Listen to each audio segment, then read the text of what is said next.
je vous reviens pour la suite et c'est une toute petite suite des signes de ponctuation que nous avions débuté dans la vidéo précédente. Trop volumineuse, donc 2 vidéos pour la fin de ces capsules. Nous étions rendus aux 2 points, donc nous avions vu ensemble la virgule, nous avions vu le point, la virgule, les 2 points. Nous étions rendus au point d'interrogation, un petit signe de ponctuation que vous utilisez vraiment très souvent lorsque vous posez une question.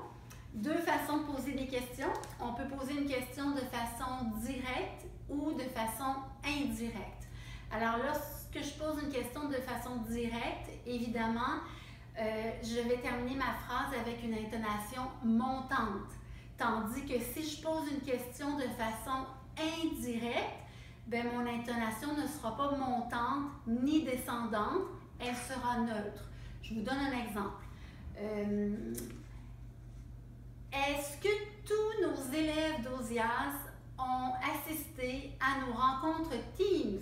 Point d'interrogation. Alors là, je suis dans une interrogation directe. Pourquoi?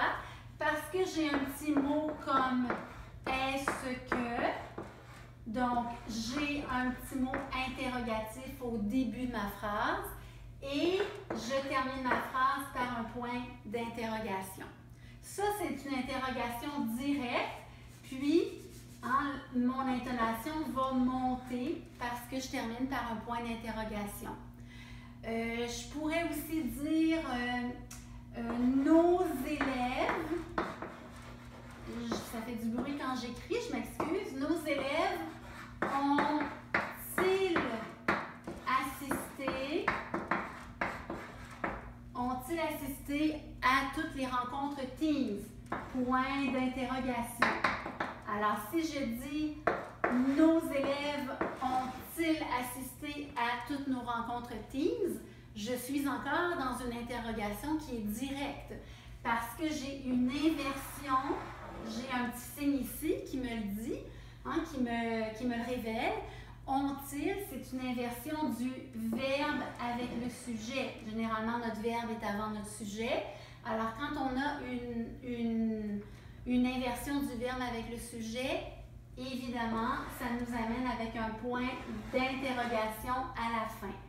Encore une fois, mon interrogation, pas mon interrogation, mais mon intonation sera montante. Alors, est-ce que tous nos élèves ont assisté aux rencontres virtuelles Teams? Point d'interrogation. Nos élèves ont-ils assisté? Alors, ça aussi, c'est une façon d'effectuer vos questions. C'est quand même des choses que vous connaissez déjà. Par contre, je pourrais aussi décider de poser une question, mais de façon indirecte. Je pourrais dire, par exemple, je me demande ce que mes élèves faisaient lors des rencontres Teams. Point. Je me demande ce que les élèves faisaient.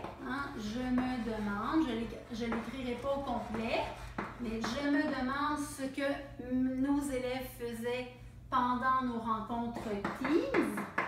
Je termine ma phrase par un point et non pas par un point d'interrogation. Pourtant, c'est une question que je me pose. Je me demande ce que faisaient nos élèves pendant nos rencontres Teams. Point. Alors, question, ça s'appelle une interrogation indirecte. Je pourrais la transformer en interrogation directe. Je pourrais dire, que faisaient mes élèves lors des rencontres Teams? Point d'interrogation. Alors, que faisaient mes élèves? Le que, c'est un mot interrogatif. Puis, à la fin de la phrase, j'aurais besoin d'un signe de ponctuation qui est le point d'interrogation. Alors, dans ce cas-ci, que faisaient mes élèves pendant nos rencontres Teams? Est-ce qu'ils écoutaient vraiment? Est-ce qu'ils étaient assidus à mes explications? Est-ce qu'ils jouaient aux jeux vidéo en même temps? Est-ce qu'ils mangeaient?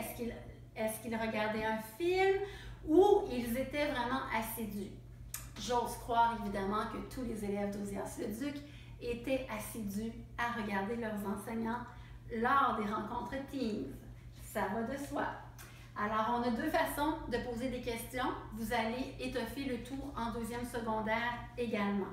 Ce qu'il faut retenir, c'est qu'une phrase interrogative, quand elle est directe, elle a besoin d'un petit mot interrogatif au début, d'une inversion du verbe avec le sujet et évidemment de la marque d'interrogation à la fin. Tandis qu'une interrogation indirecte, je me demande ce que je me ferai, ce que je me cuisinerai pour souper. Ben, je me pose la question, mais je n'ai pas encore la réponse d'ailleurs, mais je me pose la question. D'accord? Sans que j'ai à ajouter un point d'interrogation à la fin. L'autre signe de ponctuation que vous connaissez bien, le point d'exclamation, c'est quand même assez facile, vous le maîtrisez bien.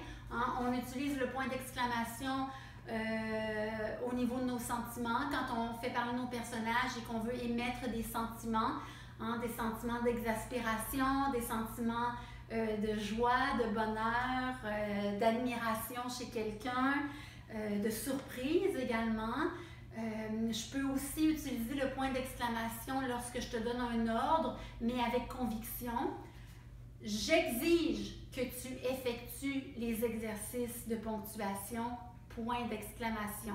Alors, même si j'ai utilisé un verbe à l'impératif, ou j'exige, ce n'est pas un verbe à l'impératif, je suis en train de vous fourvoyer, je me reprends. Effectue tes exercices de ponctuation, point d'exclamation. Alors, à ce moment-là, j'ai utilisé un verbe à l'impératif, mais je le mentionne avec conviction, avec un point d'exclamation. Je pourrais aussi y aller de façon très neutre. Effectue tes exercices sur la ponctuation. Point. N'oublie pas d'effectuer ton travail sur le Petit Prince. Point. Mais je pourrais aussi dire donne-toi corps et âme pour le travail du Petit Prince. Point d'exclamation. Alors évidemment, le point d'exclamation à la fin, hein, il est toujours introduit à la fin pour révéler un sentiment et notre phrase souvent nécessitera un mot d'exclamation également. Quelle belle journée! Point d'exclamation. Donc j'ai souvent un mot exclamatif au début, comme dans la phrase interrogative où j'ai des marques d'interrogation qui s'ajoutent à mon point d'interrogation. C'est le même principe pour une phrase exclamative. Que de bons élèves nous avons à Osias-le-Duc! Point d'exclamation. Alors le que, au début de la phrase, le que, c'est un mot exclamatif qui va avec mon point d'exclamation. Puis je m'exclame avec joie, hein, avec admiration, etc. Les points de suspension. Autre petit signe de ponctuation que vous utilisez souvent pour une phrase inachevée. Hein, quand un auteur, Antoine de Saint-Exupéry, le faisait très régulièrement dans son roman. Alors, il terminait ses phrases avec quelquefois des points de suspension. Donc, une idée qui n'est pas terminée, inachevée. Donc, on laisse le lecteur poursuivre son idée. Des fois, on peut utiliser les trois petits points pour une hésitation. Je pourrais te regarder et te dire, toi, trois petits points de suspension, tu t'appelles bien Zachary Lapalme. Alors, les trois petits points de suspension, hein, c'est comme une hésitation. Je ne suis pas certaine de ton nom, de ton nom complet. Je pourrais aussi utiliser les points de suspension lorsqu'il y a un sous-entendu. Par exemple, vous savez l'expression, là, tu comprends ce que je veux dire? Trois petits points de suspension. Alors, je n'ai pas réellement dit ce que j'avais à te dire, mais par les sous-entendus, hein, par les nuances de ma voix, ben, tu as compris probablement ce qu'il y avait à comprendre dans la phrase. Le point virgule, je termine, il m'en reste juste deux ou trois. Le point virgule, c'est pas un signe de ponctuation qu'on utilise souvent, c'est un signe de ponctuation qui est intégré dans une phrase, souvent qui est intégré, qui sépare deux phrases subordonnées. Donc, on va juxtaposer deux phrases avec deux verbes par le biais d'un point-virgule. Souvent, c'est comme la deuxième phrase et la continuité de la première. Je te donne un exemple. Les adolescents jouent aux jeux vidéo, point-virgule, leurs parents préparent le repas, point. Un petit truc pour gagner des points. Tu arrêtes ton jeu vidéo,